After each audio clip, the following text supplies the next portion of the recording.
BBC Breakfast presenter Dan Walker danced the tango in Strictly Come Dancing's quarter-final on Saturday night.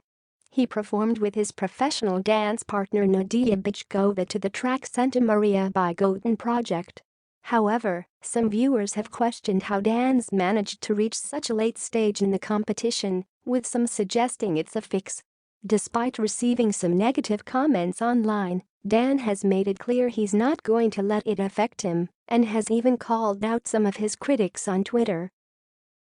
After Strictly fans saw Dan make it through to the quarterfinals, some were enraged and took to Twitter to suggest he was undeserving of his place. "Oh, for FFG's sake, seriously PD off. That is an absolute disgrace. Dan can't dance and should've been voted off weeks ago. Someone who is good and who can dance is going to go now. It's a fix," Nikki fumed. However, Dan responded to the tweet, questioning why the viewer was so angry. "I genuinely can't understand how you can get so angry about it, Nikki.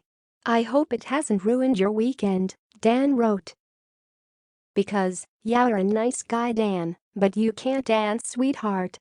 Good people are going while you stay in, and you haven't even been in the dance-off.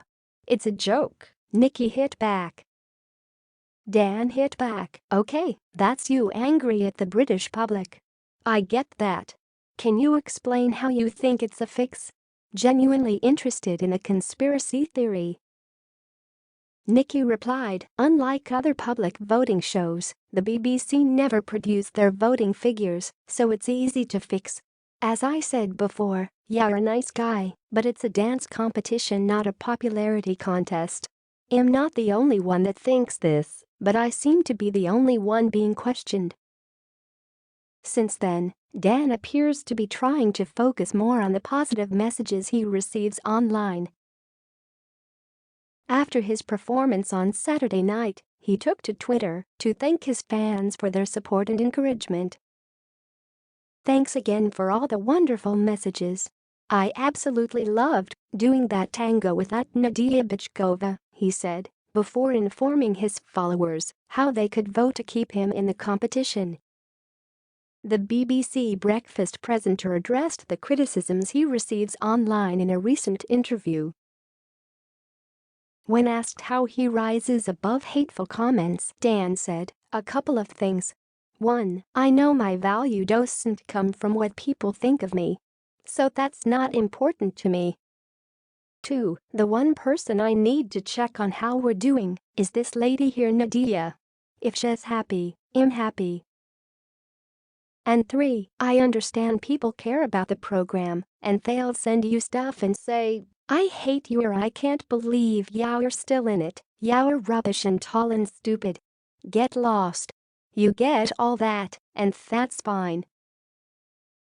But if you can genuinely watch a program like Strictly, which so many people love, and you can watch two people having the best time on a Saturday night just smiling and laughing and enjoying each other's company, and one guy's never danced before learning a new skill from somebody who's one of the best in the world of what she does, if you watch that and your first response is, 'I hate them. Why are they still in it?' that says a lot more about you than it does about us," Dan told Digital Spy.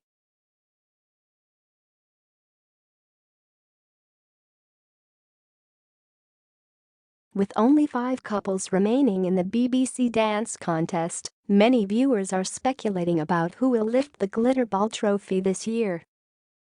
According to bookmakers Ladbrokes, it's looking good for EastEnders actress Rose Ayling-Ellis. The bookies have Rose as the clear favorite with odds of 1/5 to be crowned this year's Strictly champion.